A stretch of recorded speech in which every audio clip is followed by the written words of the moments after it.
Welcome to Gambling with an Edge.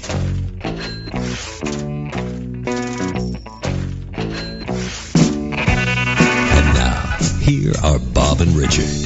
Good afternoon. Welcome to Gambling with an Edge. I'm Bob Dancer.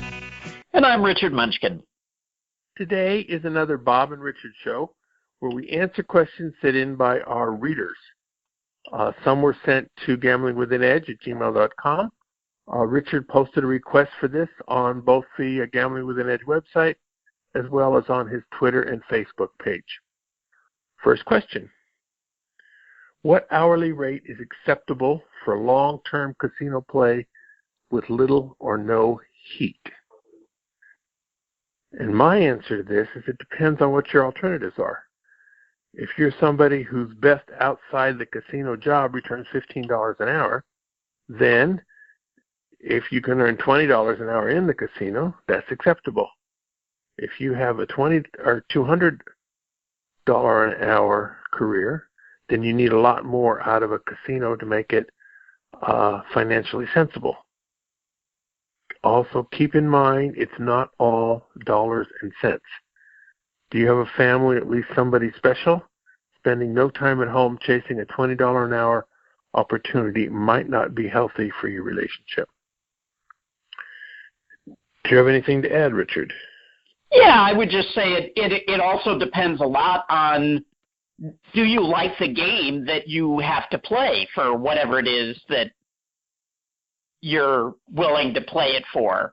In the old days, I played some slot machines where, literally the old days, where you had to feed coins into the machine and pull a handle. And believe me, I would have to make 3 or 4 times what I would need to make on, say, a blackjack game with a fun dealer and, friends on the game to go back and play some game like that again. So how fun is the game has a lot to do with it. Because there are some games that are just awful to have to sit there and grind away at. So, hey, it's going to be a personal decision for everybody, and it's going to be different amounts of money depending on where the game is and who you're playing with, if anybody, and there are a lot of factors that would go into it. Yeah, and how hungry you are. I remember I used to fly before I lived in Vegas. I was in the LA area, Los Angeles, and would fly to Vegas on a weekend or a week to play blackjack with various promotions in casinos, Riviera, Gambler Spree, and several others.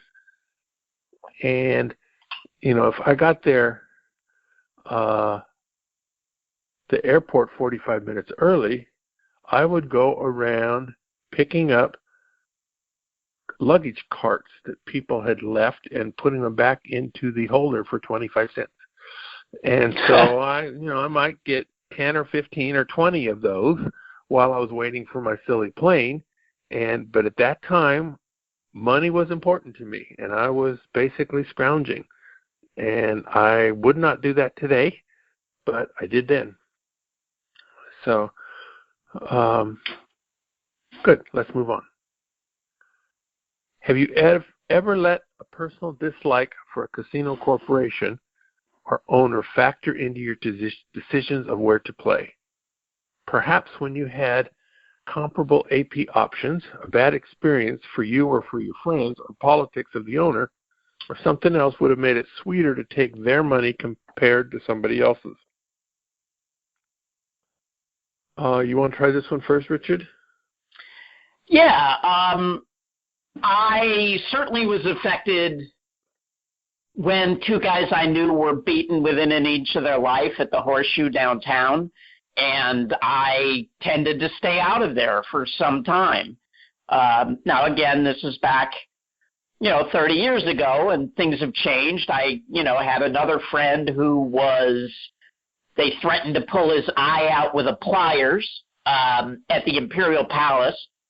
Although the Imperial Palace I actually really liked beating because the owner back then was a Nazi and, had a Hitler memorial room with a lot of Nazi memorabilia in it. So I did take extra pleasure beating that particular casino. But the only one that I remember staying away from because of was the Horseshoe back when the Binions still had it. But yeah, sometimes I did take extra pleasure in beating places that were for one reason or another. Yeah, I basically haven't. The revenge factor hasn't an issue, except I guess maybe at the Frontier on the Strip. Back in the 90s, they had a really long-running strike with the culinary workers, and it got really, really, really, really ugly.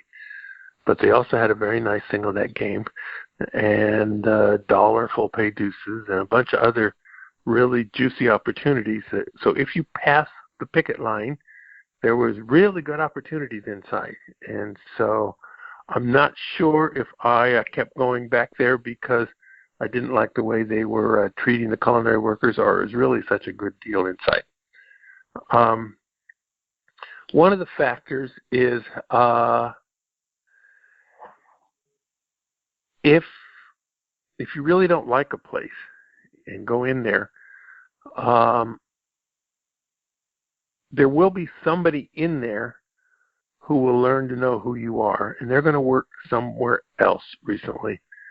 So I basically only go into places that are comfortable to play in, however I define that. And so forcing myself to go play into ugly conditions is not something I do, because there's always risk in going in and playing anyway, and so why take those risks when it's an ugly condition? The other thing is, for some reason, something subconscious, we tend to like to play certain places better than others. I don't know, what the factors are, but some places I just feel more comfortable or more at home at. And so if you had two games that were equal, I would tend to play more at the place that I feel more comfortable at. But I don't know how to quantify that. Yeah, and actually on that level, I agree, but sometimes it works in reverse.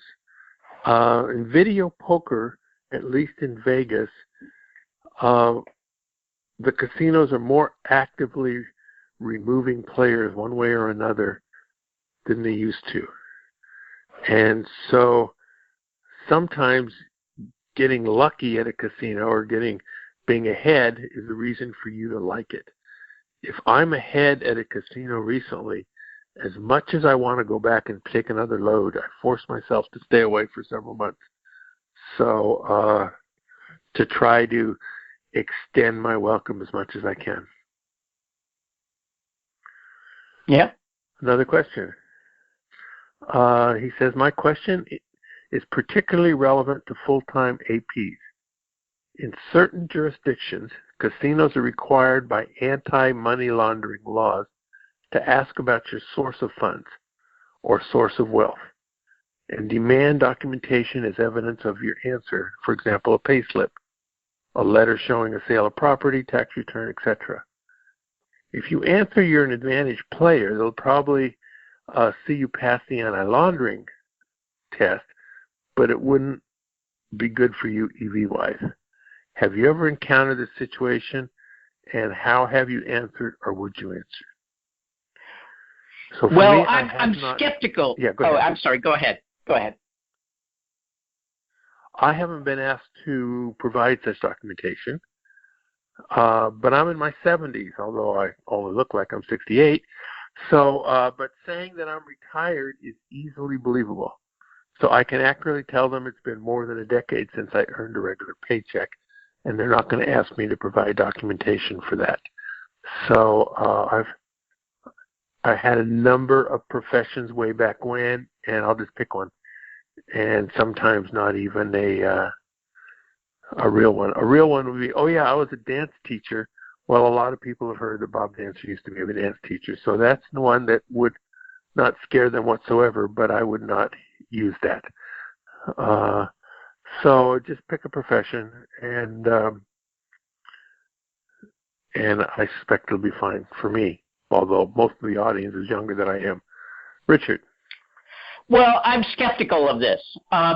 When you fill out a cash transaction report, there is something on there where you're supposed to ask the person, what is the source of your funds?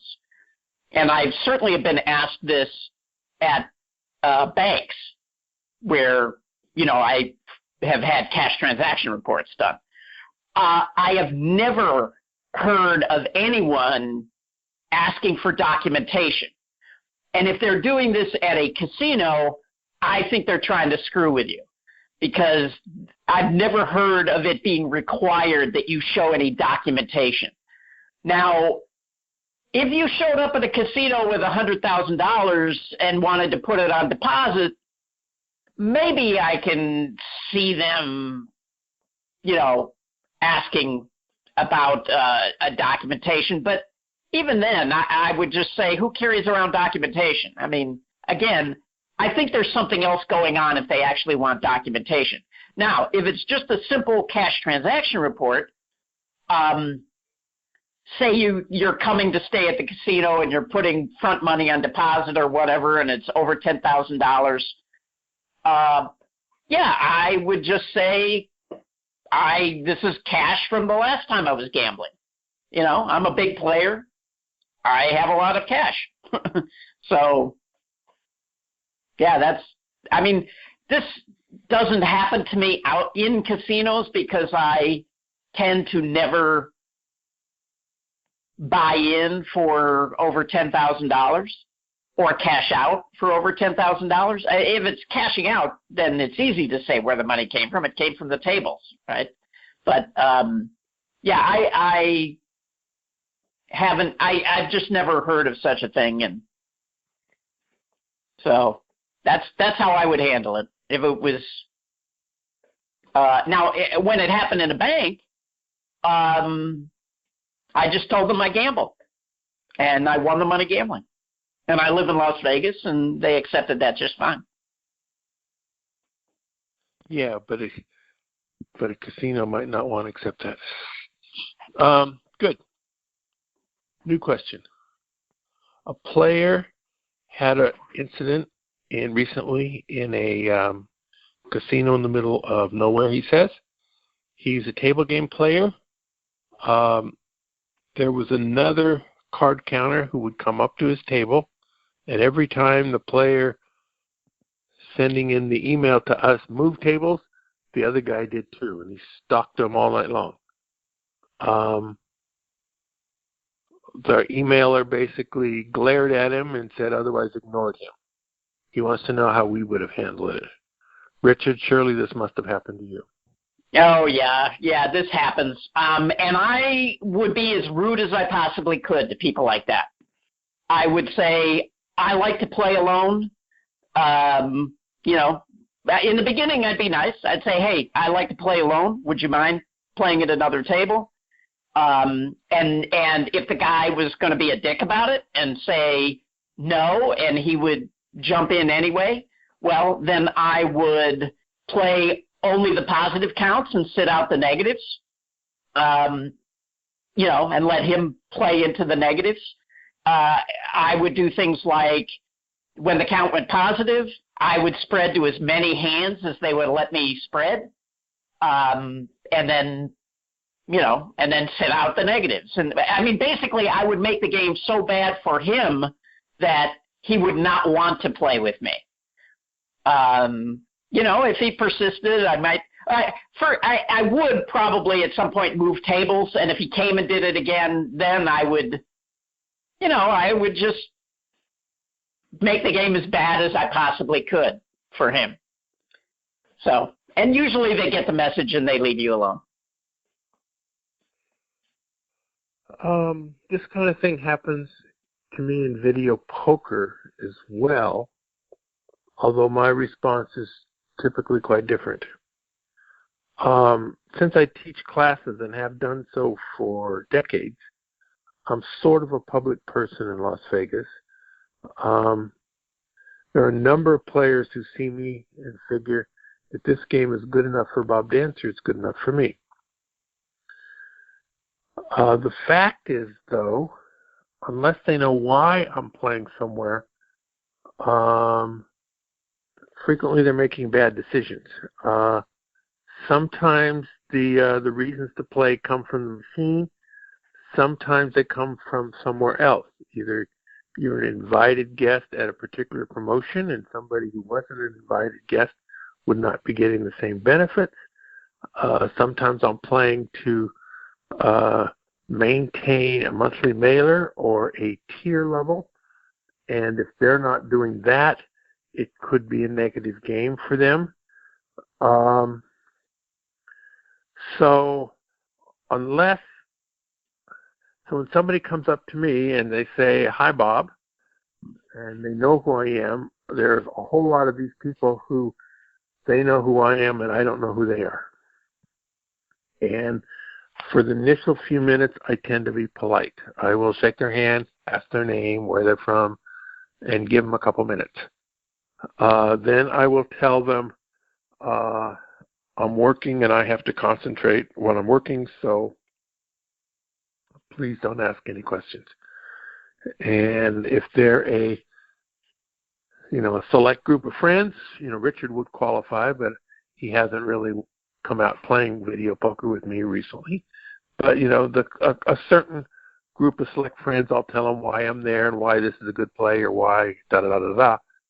But the general public, if I don't know them and there's nothing symbiotic about the relationship of somehow, I'm not going to tell them anything. Well, the other thing is, if somebody comes up and sits down at the machine next to you because they think it's a good play because you're on it, it doesn't really hurt your play. Whereas on a blackjack table or another table game, it very well could hurt my play. And often if this happens, I'm not there counting cards. I'm doing something else entirely anyway. And but I probably don't want a card counter on my table because it's going to bring heat to the table itself. So that's why I'm trying to get them, off the table. And if I am there counting cards, well, it's going to be very obvious when our bets move up and down at the same time. So, yeah, not a good thing. Yeah, and in video poker, if I found a particularly good game, probably there aren't that many games in the casino. Now, I'm not going to be playing a quarter game where there's a lot of them. And so I would rather other good players don't milk the same machine that I found first. But I don't really have a lot of control over that. I can play two machines, but I don't want to give casinos an extra reason to ask me to leave. So, fortunately, it doesn't happen all that often. Let's move on. Do you know of anyone who has successfully fought a trespass and had it rescinded? I don't, but I'm guessing, Richard, you have. Yeah. So, the trespassing someone is a decision that's made by a person. So sometimes you can talk reasonably to a person who actually is in a position of authority that can reverse a decision and get the decision reversed. I had it happen to me one time where I was able to talk to a person high enough up at the casino and say, look at my lifetime record, and convince them that, and the reason that I had been 86th actually did not have to do with my play. That was kind of key in my situation. I got 86 because somebody came up and talked to me that should not have done that in a casino when they knew that they had heat on them. And it ended up getting me 86. Now, I was able to get that rescinded. Now there are other circumstances, like, for example, Andy Block was able to talk to somebody at Caesars Entertainment and say, look, I'm a poker player. I'm not a blackjack player anymore. I want to be able to play poker. And, they said, okay, that's fine. So there are circumstances where it can be done. It's pretty rare. But the main thing is it's not going to happen by talking to somebody in security. It's not going to be a shift boss. You have to get to somebody high enough that actually can make that decision and change it. Yeah, that in my case, I've been trespassed once, and that's at the Riverside in Laughlin. I made the mistake of getting 2 4-of-a-kinds in 20 minutes, and so that was sufficient enough to do it. Now the casino itself is EV-wise is not that high on my list, but they Bonnie and I are square dancers. They actually have a very nice dance floor at the Riverside, and frequently there are square dancing events. So the next time there is one, I plan to make a phone call to Don Laughlin, who is the owner and still an active participant, explain that, I will agree to stay out of the casino, but we're just there to dance and to, pay retail for the hotel rooms. And since he is a dancer, this likely will ring true to him. I don't know that it will. I haven't tried it, but I will when there's a square dancing event that I want. Yeah. So the other question is, if you were trespassed, how long would you stay away before? I'm sorry, that wasn't the question. The question is, if you weren't trespassed, specifically, how long would you stay away after being backed off? For me, it would depend on how well they knew my face. Like, if it was a place that I had been playing a lot that got to know me pretty well, I would stay out at least a year, maybe longer. If it was a place where they didn't know me well, where I hadn't made a lot of plays, then maybe sooner. But I don't know. Normally, I would say at least a year. Yeah. In video poker, it's relatively rare that you're actually trespassed, unless you've been caught in some moral failing. At some places, playing on somebody else's card qualifies as a moral failure. In most places, playing on 10 other players' cards definitely qualifies as a moral failure. So, as an example, in late August of this year, relatively recently, I was restricted by the M Resort here in Las Vegas. I could still play, but I would not receive mailers. I would not get any point multipliers or any food comps. So it was about $1,000 a month hit at the time. The thing is, playing at the M, even without this $1,000 a month, was still a positive play if you picked your spots well. And so I'm not going to tell you exactly what spots are, because there are still a number of players who are doing this, and the casino doesn't really have a clue as to what it is they're doing and why, and putting it on the radio is not a smart plan. So I was playing after I got kicked out on a promotion that I thought was worth it, and was playing 50-play double-double bonus for quarters. And I made the mistake of being dealt aces, which on a 50-play double-double bonus machine means it's $10,000 off the top and an extra $300 for every kicker you get, where a kicker in that game is a 2 or a 3 or a 4, along with the 4 aces. The average number of kickers in 50 hands is 12.76. I ran salty that day and only got 11 kickers. So it was still 13,300, and that was still enough of them, reason for them to restrict me further.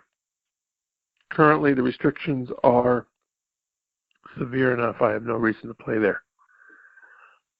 Were I a progressive chaser, meaning I go in and play a machine when the progressive gets high enough, it's very possible there's still positive plays, even though I'm partially restricted. Chasing progressive is but not you'd something get to I enjoy. you'd get to do that once, right? Right. If they've restricted you twice, and then you go in and you hit a progressive, my guess is they would restrict you a third time even further. Possibly, but maybe not. It depends on how soon you did it after you were restricted and how big the progressive is. But they're usually going to restrict you if you're not going to get any mailers and you get basically no multipliers, and usually that's sufficient. And if you can still want to play, well, God bless you. So a lot of casinos will put up with it if you want to play under those conditions. But I'm not a progressive chaser. Don't enjoy it. So usually when I get restricted, I just stay away. Periodically, similar to what Richard was talking about, I have talked my way back into a casino after being restricted. My batting average on it isn't too great, but it has happened more than once, although it's certainly less than half the time that I'm able to talk my way back in. All right, we are about halfway through of our questions, and we're going to take a brief commercial break. The SouthPoint has more than 10,000 games returning more than 99%. This is more than anyone else has. In November, there's effectively double points all month long in terms of Walmart gift cards. Earn and redeem $25 worth of points, which is $8,334 coin in, and exchange them for a $50 gift card. So it's a limit of 10 cards per person. So that makes it, assuming you consider Walmart cards as good as cash, that means it's a .67 slot club all month long for the first $83,000 coin in. On Thanksgiving Day, there's a $32,000 hot seat promotion. Every 3 minutes between 8 a.m. and midnight, one lucky player with card inserted will receive $100 in free play. This doesn't happen very often. The promotion does, but you didn't hit. I have played probably 40 hours at the SouthPoint during one of these promotions where, well, it's the best promotion they had at the moment, and I've gotten $300. 3 times I have been called in 40 hours. So it is not a significant amount of EV, but it is some. Every Monday, Seniors Day, half-price meals and bingo if you use your points, and there's a free senior slot tournament. The new semester free video poker classes will begin on Tuesday, January 8th, 2019. The schedule and details can be found on bobdancer.com. AutoSlash. We want to thank our listeners for responding. There has been enough positive response from our listeners on social media who say they have they heard about AutoSlash on this program, that AutoSlash says, yeah, we'll try another few weeks, for which Richard and I are very thankful.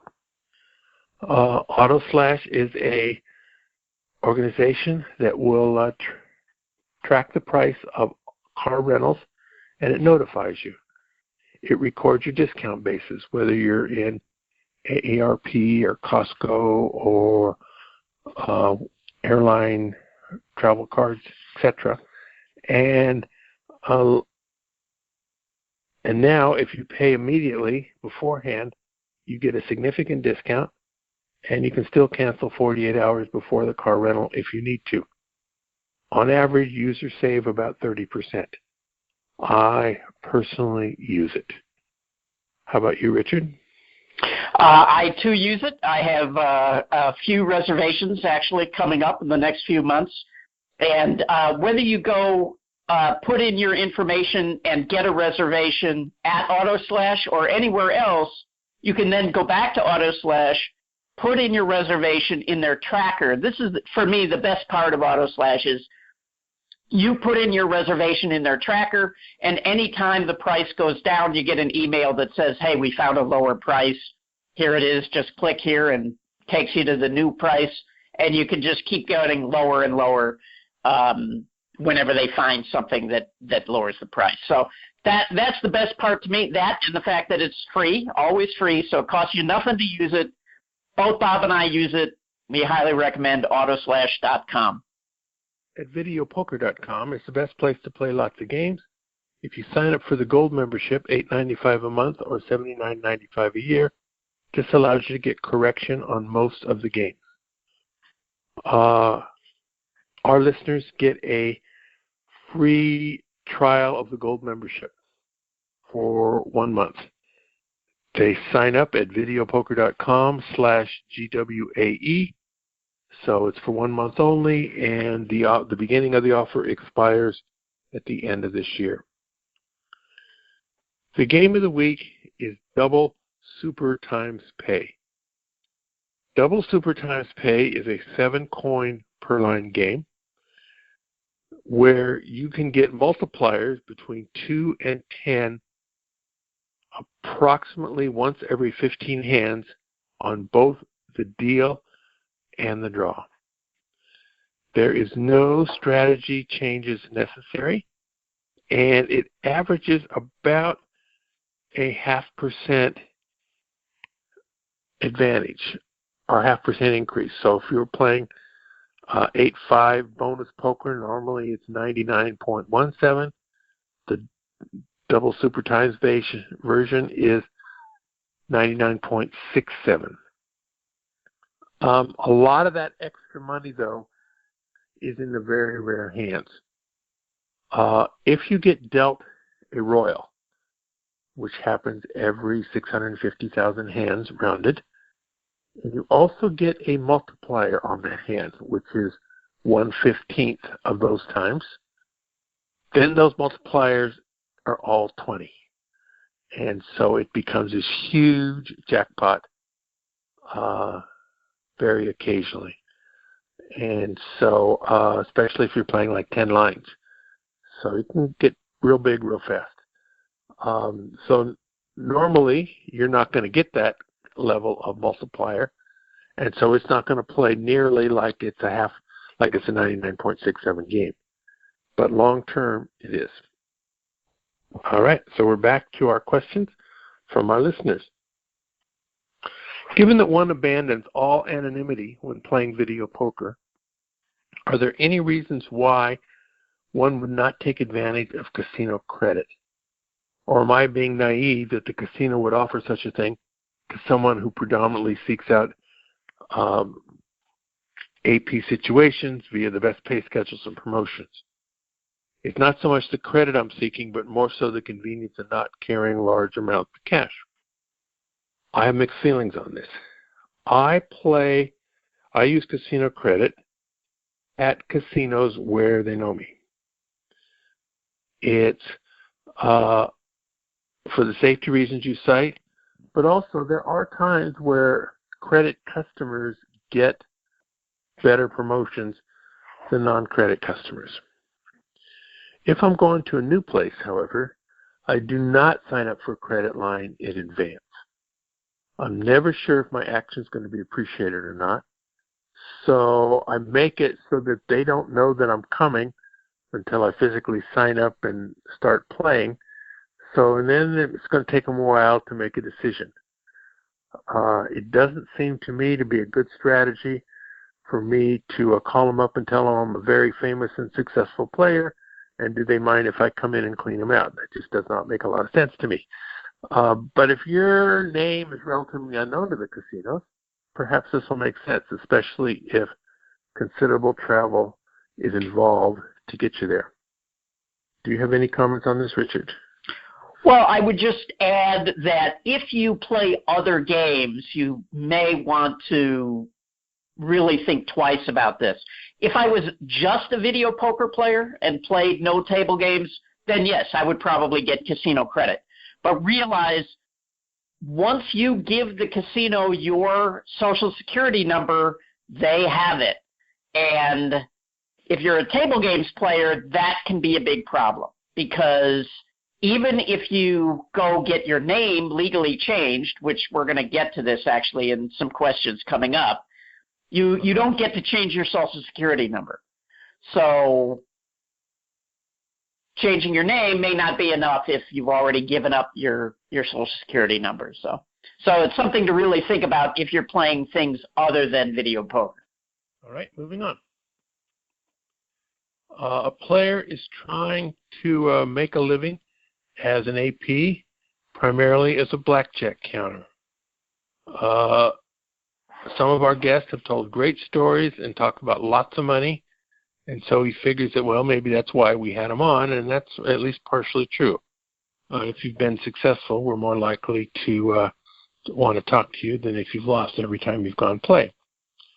So this player says, well, he should assume that he's going to make an average amount, which would be 1 to 3 times earnings per hour per typical bet, meaning that if he's betting $25 a hand, he should average $25 to $75 per hour.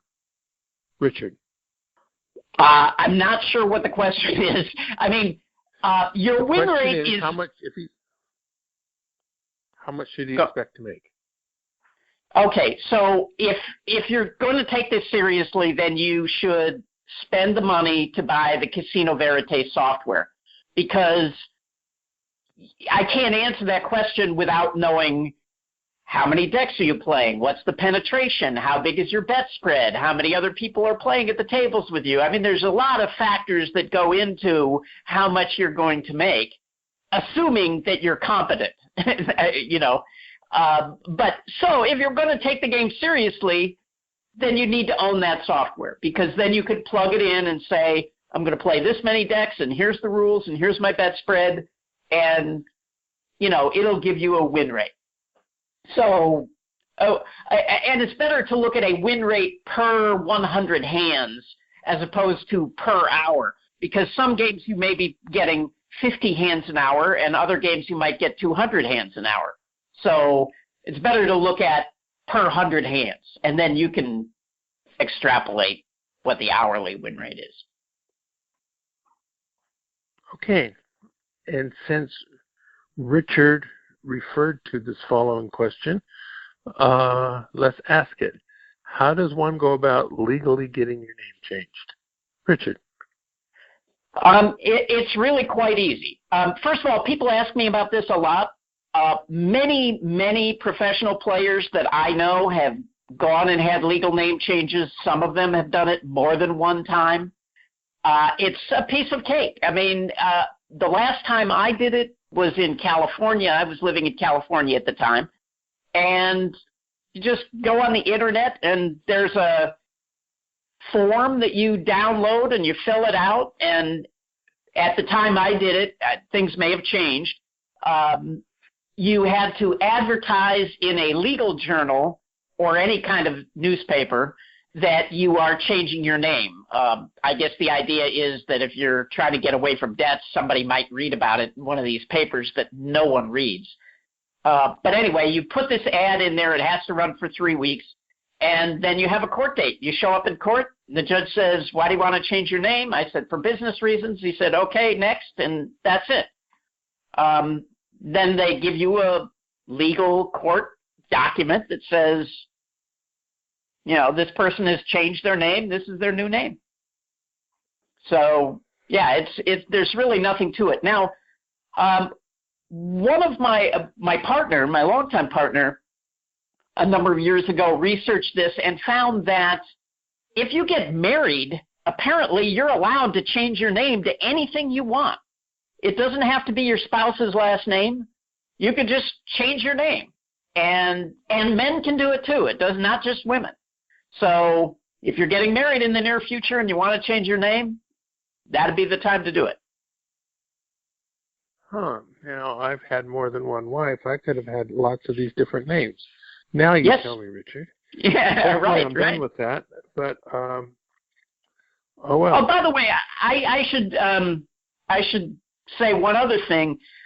A lot of people I know find it a big hassle when you change your name to, you don't want to actually go and change your name on every bank account, credit card, stock, brokerage company, all of that stuff. So some people just change their name on their passport.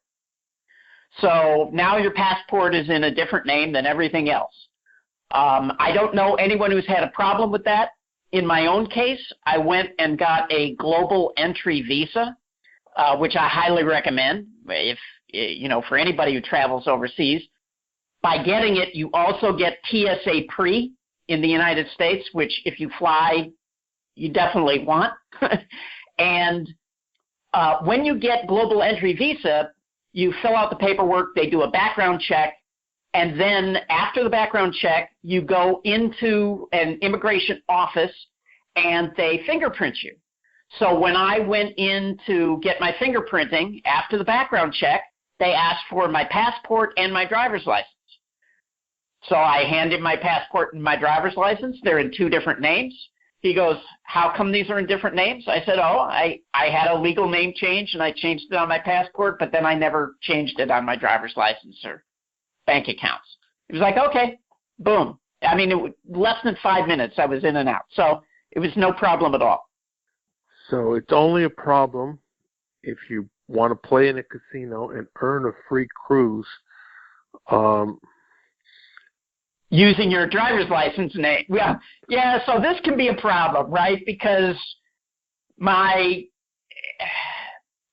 I play in a casino under my passport name and use my Social Security number, I'm probably going to get a letter from the IRS saying, hey, this popped up as a different name.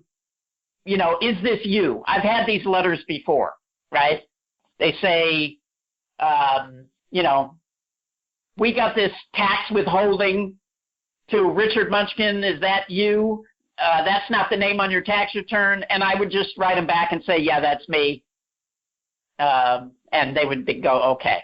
So that is an issue if you're a video poker player. But if you're a video poker player, you don't need to change your name. So yeah, unless you take up video poker after you've changed your name. So. Which was the strategy that Richard used. Yeah. So. All right.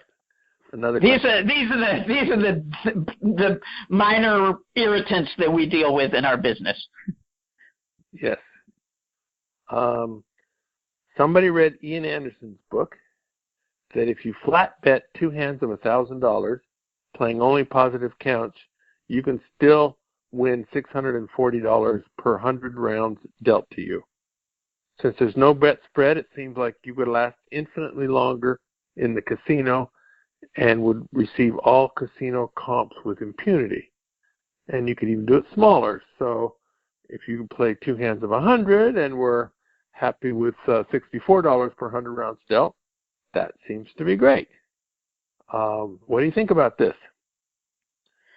So, well, if I would say if you tried that in Las Vegas, you might last an hour, but maybe not. And as soon as you get barred in the first place, they're going to flyer you all over town. So now, if you do it for two hands of 100, you might last a little bit longer, especially if you hit and run. But a lot of places have no mid-shoe entry, so you can't use this strategy anymore in a lot of places. And the ones where you can do it,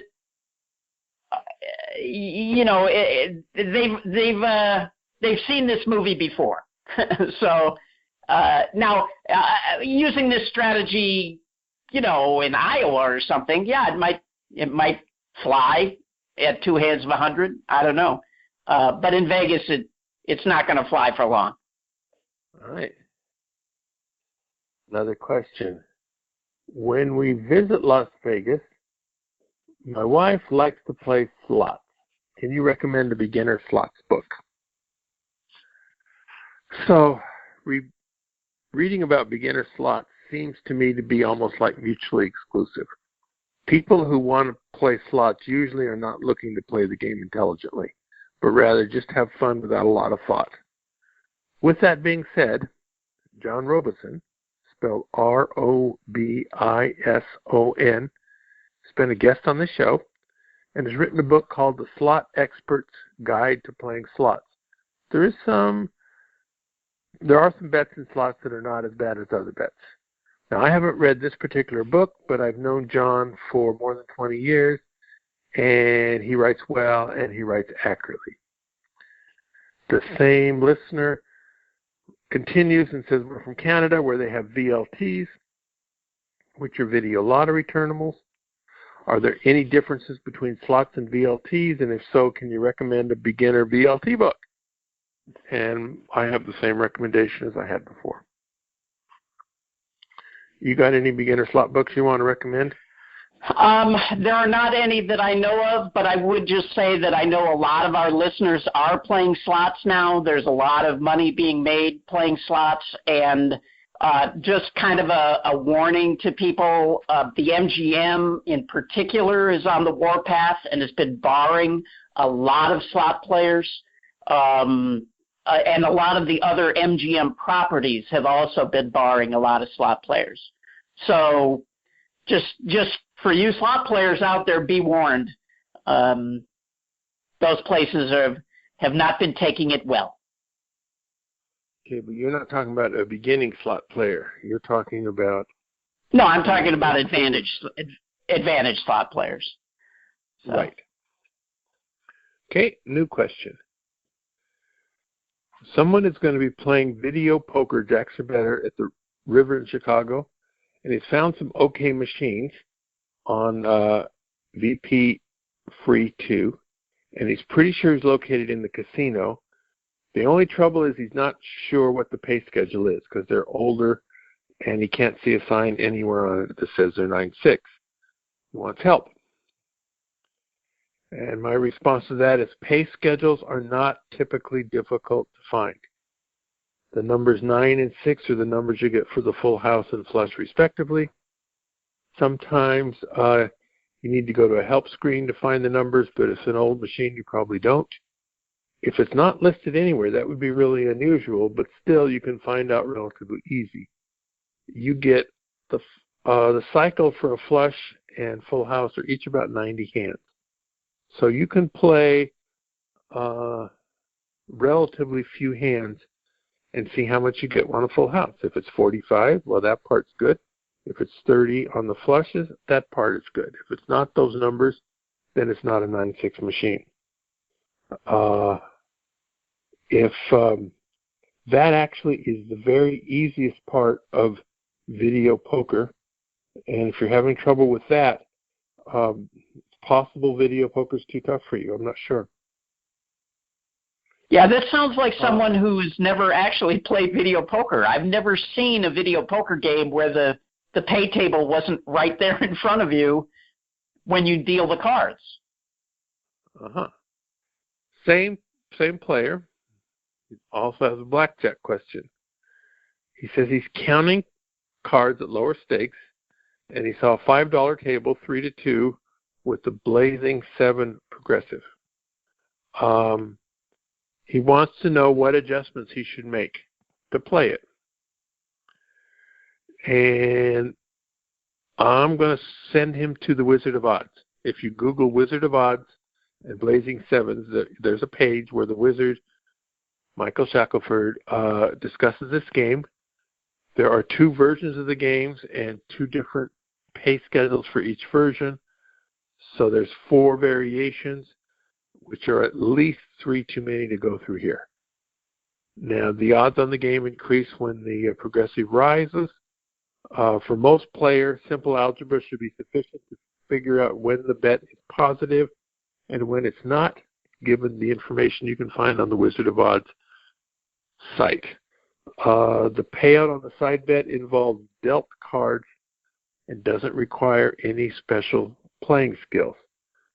Now, more advanced players will do side counts of sevens, perhaps even counts of sevens in all four suits. The player asking this question doesn't seem to be near that level. I'm not sure what Exhibit CAA says about this game. James won't let me have a copy, but for the beginning level, that should be sufficient. You got anything on this, Richard? No. All right. A player got flat bets at a large strip casino because he used Martingale. He doubled his bet every time he lost. He went from 25 to 50 to 100 to 200 to 400 to 800. He said he would quit after he lost his $800 bet, but it didn't happen, which isn't that many bets, but he was lucky. He ended up winning $3,000. So, WTF. He certainly wasn't counting cards or even using basic strategy correctly because he wouldn't double or split, and yet the casino flat bet him anyway because he had the nerve to win some of his $800 bets. Any idea? I love this story. I love this story. Some casinos will back you off if you win. Period. End of story. My guess that's what happened. The answer is Gambling with an Edge, answer number 37. Why do casinos do X? It's because they're stupid. I mean, yeah, the casino, the people running that casino are morons. And they've alienated a great customer. Here's a guy who plays blackjack and won't double down or split pairs. And you want him to flat bet. It's just moronic. It's unbelievable how stupid casinos can be. And I know people listening to this think, well, that can't be right. Casinos can't be that dumb. But yes, they can. They can. Finally, we have one more question. A player is planning a trip to Vegas at the end of November. So he has a Las Vegas Advisor coupon book. They used to call it Pocket Book of Values. I think they call it something else now. And so he's going to get a rental car and do his coupon run. That'll include casinos all over greater Las Vegas. He has 200-coin video poker bonuses at Sago's Taverns. Now, he searched VP Free 2 for pay tables, but there's nothing listed for Sago's.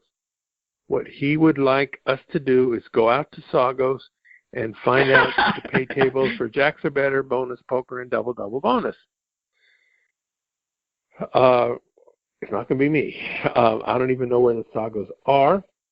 Now, there must be other listeners who have researched this, and possibly they can post it on the gamblingwithanedge.com responses to the show. Now, 100-coin bonus for quads, if that's what it is worth maybe 0.4%.